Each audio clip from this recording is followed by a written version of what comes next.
Qanday bir odam Alloh yo'lida iymoni uchun har qanday bir narsadan voz kechadi ekan, Alloh taolo uningga voz kechgan narsadan yaxshiroqini yengilab beradi. Allah bu işin çekildi dese, eğer onu qilmasam pul topolmayman deganlik Allah qilingan noit ig'ir haqorat. Ey Suhayb, sen payda olding.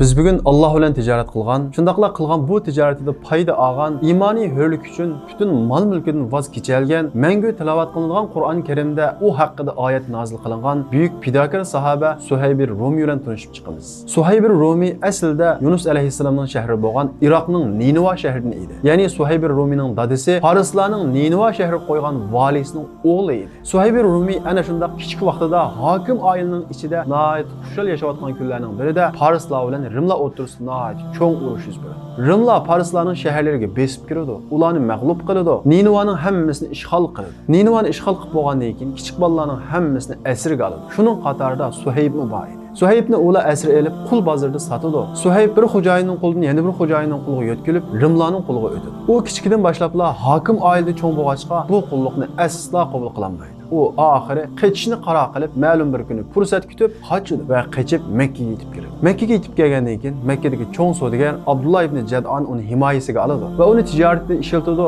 xizmatkor sifatida qo'llanadi. Suhaybning zirakligi va savdoga mohirligi Abdullah ibn Jad'onni nihoyat o'ziga maftun qilib oladi. Abdullah ibn Jad'on degan bu kishi o'zi boy savdogar bo'lib qolmay, nihoyat xarj-saxovatni ko'p qiladigan kishi edi. Shundaqla Makkadagi har qanday kishilarni yarashtiradigan va yaxshilikqa vasila bo'ladigan ishlarning hammasiga aktiv pul xarjlaydi. Masalan, payg'ambar Muhammad alayhissalomning yosh vaqtida elib berilgan Hilful Fudul, ya'ni xayriyat uyushmasini mana shu Abdullah ibn Jad'on chiqimini ustiga olib, o'zining ho'ylisida o'rlashtirgan edi. Suhayb mana shu kishining qo'liga tushgan edi. Suhayb cho'ng bo'lgandan keyin Abdullah ibn Jad'on uni tijoratiga shirik qiladi. Suhayb Abdullah ibn Jad'on bilan bir qancha yil tijorat qiladi. Ondan keyin Suhayb o'zi mustaqil tijorat qilishga boshlaydi. U bir qancha yil tijorat qilish jarayonida Makkadagi cho'ng boylarning qatoridan o'rin oladi. Payg'ambarimiz Muhammad alayhissalomga vahiy kelganda bo'lsa, Suhayb cho'ng boylarning qatoridan o'rin olib bo'lgan edi. Suhayb kichik vaqtida va yosh vaqtlarda Farislarning, keyin Rimlarning orasida yashagan bo'lg'achqa, oxirgi payg'ambar haqida nihoyat ko'p anglagan edi. Va ularning orasida yashag'achqa, ularning dinidan qalbi rozi emas edi. Shuning uchun payg'ambarimiz Muhammad alayhissalomga vahiy kelgan vaqtida Suhayb buningga jiddiy qaraydi. Bu haqiqat dinmi va yoki vaqtliq chiqqan bir hodisami deb uni surishtiradi. Islomni tafsiriy so'raydi. Kishilardan islomni tafsiriy so'rgandan keyin va tushgan oyatlarni anglagandan keyin bu dinning haqiqiy din ekanligiga qalbi qanoat topadi. Va payg'ambarimiz Muhammad alayhissalomga iymon etishni qaror qilib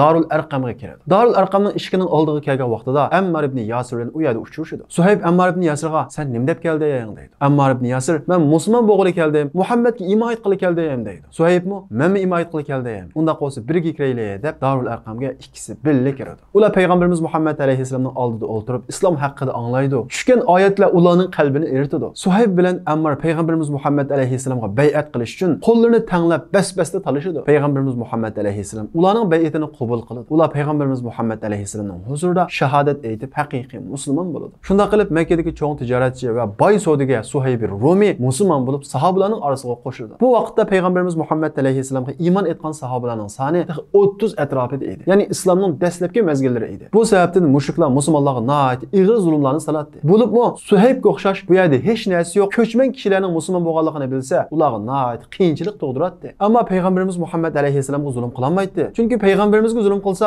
uni qo'g'daydigan tag'isi bor edi. Abu Bakrga zulm qilolmaydi. Chunki uning zulm qilsa, uni qo'g'daydigan, uni himoya qiladigan jamiyati bor edi. Hazrati Umarga zulm qilolmaydi. Chunki uningdan qo'rqatdi. Hazrati Hamzaga zulm qilolmaydi. Ammo igichaqsiz musulmonlarga nihoyat ig'ir zulmlarni salatdi. Bu sababdan Suhayb Rumi iymon etganlik uchun nihoyat ig'ir qiyinchiliklarga uchraydi. Zulmga uchraydi. Tijoratlari ta'sirga uchraydi. Ba'zi tijoratlari oqmaydi. Shamdan keladigan mollari kamaydi. Ya'ni tijorat tufayli nihoyat ig'ir qiyinchiliklarga uchraydi. Savdosi keyniga chekinadi. Lekin u nim deb iymon etibdim bular. Tijoratim to'xtab qoldi deb asla qalbida isyon qilmaydi va qaqshimaydi. Chunki u bu iymonning haqiqat ekanligini, Allohning roziligi ekanligi, Allohning nazarida erishadigan savoblarga selishganda dunyoda tatgan ziyonlari, oqmagan tijoratlarining hech narsa emas ekanligi ishonadi. Suhayb Rumining iymon etgandan keyingi Makkadagi kunlar ana shunday qiyinchilikda o'tdi. Yillar o'tdi. Musulmonlarning Makkada turish, yashash imkoniyati qolmaydi. Bu vaqtda Alloh taolo musulmonlarni Madinaga hijrat qilishga buyurdi. Musulmonlar bir-birlab hijrat qiladi. Oxirida payg'ambarimiz Muhammad alayhissalom Hazrati Abu Bakr va Suhayb Rumi bir qancha sahobalarni qilib qoladi. Payg'ambarimiz Muhammad alayhissalom Hazrati Hazreti Abu Bakr bilan hijrat safariga tayyorlangan vaqtida Suhayb Romi payg'ambarimiz Muhammad alayhissalom bilan birga hijrat qilishga tayyorlandi. Lekin mushriklar uni turli to'soqlar bilan mang'ilib qo'ymaydi. Shunda qilib payg'ambarimiz Muhammad alayhissalom va Hazreti Abu Bakr hijrat qiladi. Keyindan Suhayb Romi qaytadan tayyorlik qilib, butun mol-mulkining hammasini besib hijrat qilish uchun otlanadi. Mushriklar uning keyniga tushib yo'lni to'sadi. Suhayb Romi, "Mening oldimni to'smanglar. Men Alloh uchun hijrat qilmoqchi. Mening qanday qilish ishlatadiganligimni Makkada mendek o'qiya atadigan kishilarning oz ekanligini bilasizlar. Agar oldimni to'ssanglar, o'qiyalarini tuguguncha qilichim sunquvchilar bilan urushma" deydi. Makkaning mushriklarining cho'nglari, "Ey Suhayb, sen Makkaga kelgan vaqtingda qo'lingda hech narsa yo'q edi. Sen Makkada tijorat qilib, nurg'ulg'an pullarga erishding. Boylarning qatoridan o'rin olding. Endi sen Makkadan chiqib ketmoqchi bo'lsang, bu mollaringni qo'yib ketsa, bo'lmasa Makkadan chiqmaysa" deydi. Suhayb Romi ularning ko'zining pulda ekanligini tunib yetdi. Kafirlar mana shunda eng cho'ng bildigan narsa pul bo'lg'achqa, musulmonlarning iymonini yandirish uchun uning puldan tutadi. Lekin musulmonlarning nazarida pulning qanchalik qimmati bor ekanligini mana biz Suhaybdan o'rganamiz. Suhayb, "Agar mol dunyorimning hammasini qo'yib chiqarsam, meni mang'ilib qo'yamsizlar" deydi. Mushriklarning cho'nglari hargiz undoq qilinmaydi. Ya'ni buncha mol dunyosini hargiz qo'yib ketmaydi degan o'y bilan, "Agar mol dunyoni qo'yib ketsang, seni biz mang'ilib qo'ymaymiz" deydi. Suhayb Romi, "Unda qolsa butun mol-mulkim sizlarning bo'lsa" deb Makkadan quruq qo'l chiqib ketdi. Mushriklar hang-tang qoladi. Bu bo'lgan hodisani payg'ambarimiz Muhammad alayhissalom Madinada turib, Jibril alayhissalomning vasitasi orqali bilib turadi. Ya'ni Jibril alayhissalom payg'ambarimiz Muhammad alayhissalomga Suhayb uchirgan bu ishni yetkazadi. Payg'ambarimiz Muhammad alayhissalom sahobalarning o'rtasida turib, "Suhayb paydo oldi, Suhayb paydo oldi, Suhayb paydo oldi" deb 3 qatim takrorlaydi. Sahobalar, "Nima ish bo'lgandi?" deb, "Ey Rasululloh, nima ish bo'ldi? Suhayb nimada paydo oldi?" deydi. Payg'ambarimiz Muhammad alayhissalom Suhaybning bu fidokorligini sahobalarga so'zlab beradi. Darvaqa Suhaybga o'xshash iymoni uchun, e'tiqodi uchun, islomiy maydoni uchun kelayotgan pulidan voz kechganlar paydo oldi. E'tiqodi uchun pulga turamsa yoki bu ishingga turamsa deb tangliksaga vaqtida islomiy ko'z qarashimdan aslo voz kechmayman deb u pullardan, u maoshdan voz kechganlar paydo oldi. Shundaqla iymoni uchun, e'tiqodi uchun pul mol dunyosidan ayrilganlar, o'zi musofir bo'lib qolganlar paydo oldi. Ana shular bugungi kunimizning Suhayblaridir. Aramızda nurg'ulagan kishilar yurtida boy savdogar, turmushi nihoyat bayashat. Ammo ular hijrat qilgandan keyin, ya'ni chet elga chiqqandan keyin pul mol dunyosining hammasini kesildi, ayrildi. Bu hijrat diyorida yo'qsiz bo'lib qoldi. Burungi bayashat turmushda yashay olmadi. Bilinglarki, sizlar iymoninglar uchun, e'tiqodinglar uchun, musulmon bo'lganliginglar uchun, musulmonlar tuprog'ining sohibi bo'lganliginglar uchun bu kunga qoldinglar. Sizlar foyda oldinglar. Hijrat diyorida, ya'ni chet elda vatandagidek bayashat yashayolmaganliginglar, vatandagidek oliy mashinalarni haydayolmaganliginglar hargiz ayb emas. Bu sizlar sahobalarga o'xshaganliginglar. Hazreti Abu Bakr Makkada nihoyat boy savdogar edi, bayashat turmushi bor edi. Ammo Madinaga hijrat qilgandan keyin yigini bir narsa topolmay, qursqiga tosh tangdi. Hazreti Umarmi qursqiga tosh tangdi. Koinot faxri payg'ambarimiz Muhammad alayhissalom sahobalar qursqiga bir tal tosh tangan bo'lsa, 2 tal tosh tangdi. Demak, hijrat diyorimizda qiyinchilik kunlar qolganligimiz hargizmi bizning Allohni tashlayotganlik emas. Bu bir sinaq, bu bir imtihon, bu bizning sahobalarning yo'lida ekanligimizning bir isboti. Suhayb Madinaga yetib kelishiga payg'ambarimiz Muhammad alayhissalom uni qarshi oladi va uningga "Ey Suhayb, sen payda olding" deydi. Suhayb hayron qilib, "Ey Rasululloh, men nimada payda oldim" deydi. Payg'ambarimiz Muhammad alayhissalom uningga bo'lgan ishlarni bir so'zlab beradi. Suhayb hayron qoladi. "Ey Rasululloh, bu ish bo'lgan vaqtida qishimda hech kim yo'q edi. Men shu yerdan Udul Madinaga yetib keldim. Mendan burun beshta Madinaga kelmadi. Sana haqiqatan Jibril alayhissalom buni yetkazibdi" deb uning iymoni texmi kuchayib ketadi. Alloh taolo u haqida "Va minan nasi man yashri nafsahu ibtigha'a maradatillah vallohu raufun bil ibad." Kishilar orasida, ya'ni mu'minlar orasida "Men Allohga ishondim, men payg'ambarga ishondim" degan kishilar orasida shundaq bir kishilar borki, ular Alloh yo'lida jinni pido qiladi. Alloh taolo bandalarga "Tulumi marhamatlikdir" degan bu oyatni nozil qiladi. Ya'ni Alloh taolo bu oyatda Suhayb Alloh yo'lida iymoni uchun butun mollaridan voz kechdi. Mana shunda Alloh yo'lida meldan voz kechalganlar Alloh yo'lida jinnini pido qila oladi deganlikka ishorat qiladi. Amaliyotda Suhayb haqiqatan foyda oldi. Mengu tilovat qilingan Qur'on Karimda u haqida oyat nozil qilindi. Qanday bir odam Alloh yo'lida iymoni uchun har qanday bir narsadan voz kechadi ekan, Alloh taolo uningga voz kechgan narsadan yaxshiroqini yengilab beradi, almashtirib beradi. Chunki payg'ambarimiz Muhammad alayhissalom hadisda "Innaka lan tad'a lillahi azza va jalla shay'an illa baddalakallohu bihi ma huwa khayrun laka minhu." Agar sen Alloh azza va jalla yo'lida qanday bir narsani tashlasang, Alloh taolo sana u tashlagan narsaning badaliga uningdan sen uchun yaxshiroqini almashtirib beradi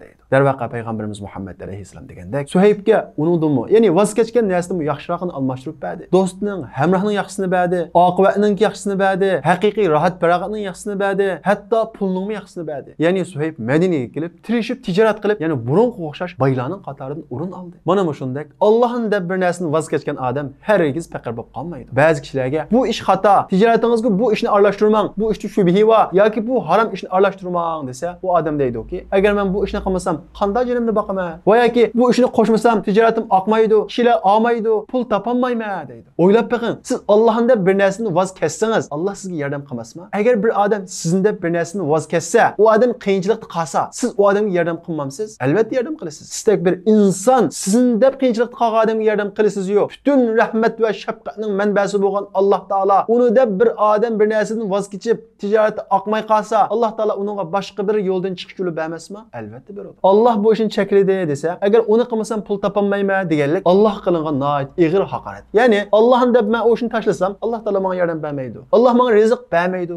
degan gap. Buningdan uchun Allohga isyon bo'lmasi kerak. Allah Taala tijoratchilarni, pul topadiganlarni shundoq bir sinaydi-ki, Allohning ko'rsatmasi bilan pul zid-mizid kelib qoladi ba'zida. Ya'ni qarasa, noit ko'p pul topadigan ish, lekin u ish Alloh cheklagan ish. Mana bu tijoratchilarning imtihoni. Mushundan o'talsanglar, sizlar haqiqiy rasul savdogar bo'lasizlar. Ya'ni iymoningizda rasul, qiyomatda payg'ambarlar bilan birga bo'ladigan savdogar bo'lasizlar. Agar buningdan o'tolmasanglar, yolg'onchi, kazzob savdogar bo'lasizlar. Ya'ni iymoningizda Alloh ishinaman degan bu so'zingizda yolg'onchi savdogar bo'lasizlar. Sizlar Alloh cheklagan ishni qilib turib, u pullarni qanchalik xayr saxovat qilinglar, qanchalik yaxshi yo'llarga xayrlab ketinglar, hargiz Allohni olmaysiz. Chunki harom yo'ldan pul tepib yoki tijoratga harom ishni aralashtirib pul tepib va yoki boshqalarning haqqini yeb pul tepib, uni xayr saxovatga xarjlaganlik kichik tahorat bilan kiyim yuvganga o'xshash bir ish. Nijosat bilan kiyimni qanchalik yuvib ketinglar, kiyim pokiz bo'lmaydi. Shuning uchun Allohning ko'rsatmasi bilan qarmoqqa noit ko'p pul topqildigan bir fursatlardan birisi zid kelib qolsa, ya'ni Alloh cheklagan deb u ishni yansanglar, sizlar Alloh bilan tijorat qilgan bo'lasizlar. Alloh bilan tijorat qilgan odam ziyon tortamdi? Hasha, aslo ziyon tortmaydi. Suhayb Rumi islom kirishdan ilgari noit sahiy kishilar noit ko'p mehmon qiladi. İslam'a kirgandan keyin islom uningga texmi infoqni o'rgatdi. Ya'ni Alloh yo'lida chiqim qilishning bir ibodat ekanligi, oxirat hayotida uning mukofotini ko'radiganlikdan iborat bu yo'lni ko'rsatdi. Suhayb islom kirgandan keyin texmi ko'p chiqim qiladi. Alloh yo'lida noit ko'p pul xarjlaydi. Noit ko'p mehmon chaqiradi. Uning ko'p mehmon chaqirganligidan Hazrat Umar, "Ey Suhayb, sen ko'p mehmon chaqirib pulni isrof qilsa" deydi. Suhayb Hazrat Umarga, "Ey Umar, payg'ambarimiz Muhammad alayhissalom sizlarning eng yaxshinglar taom berganlar. Ya'ni mehmon qilganlar va salomni kengir taqat qiladi degan. Shuning uchun men ko'p mehmon qilmayman" deydi. Suhayb ana shunda Alloh yo'lida xayr saxovatni ko'p qilib bo'ldi qilmasdan, uning bilan ko'payib qolmasdan, payg'ambarimiz Muhammad alayhissalom toki vafot topgan qadar elib bo'lgan urushlarning, jihatlarning hammasiga qatnashadi. Payg'ambarimiz Muhammad alayhissalomning vafotidan keyin Hazrat Umarning davrida Hazrat Umar uni nurg'ulgan maslahat ishlariga soladi. Hazrat Umarga munofiq kaynidan xanjar silib yiqilgan vaqtida, ya'ni namozda yiqilgan vaqtida Hazrat Umar behush holatida Suhayb kishilarga imom bo'lib namoz o'qib bersin deb o'zining o'rniga Suhaybni chaqirdi. Bu xalifa jiddiy ahvolga yo'liqqan vaqtida vaqtli xalifaning o'rnida turadigan vaqtli xalifalik edi. Mana shundoq muhim o'ringa Hazrat Umar Suhaybni taklif qildi. Sahobalar orasida Suhaybning o'rni mana shundoq yuqori edi. Suhayb hayotini Alloh yo'liga atab, mol dunyosidan Alloh yo'lida voz kechib, Alloh bilan tijorat qilib, uningdan foyda olib, yana pul tepib, yana Alloh yo'liga xarjlab, hayotini bir butun islom yo'liga atab 70 yoshdan oshgan vaqtida Hijriyaning 38-yili vafot topdi. Suhaybga Allohdan salomlar bo'lsin. Suhayb kabi iymoni uchun, islomiy maydoni uchun, islomiy ko'z qarashi uchun kirayotgan maoshidan, mol dunyosidan, pulidan voz kechalganlarga salomlar bo'lsin. Alloh taolo bizga Suhayb kabi mol dunyo bersinki, u mol dunyo qalbimizda emas, qo'limizda bo'lsin. Iymonimizdan zidlashib qolgan vaqtida undan voz kechalaydigan bu xil fidokor ruhni bizga ato qilsin. Sahobalar izidin, chaqnagan izzat nuri, o'tgani siqin idin, haq islomning tulquli. Başakmaz kafirlar, şiddet bilen akseli, Hamza Halid Musab'tek, şir yürek oğlanları.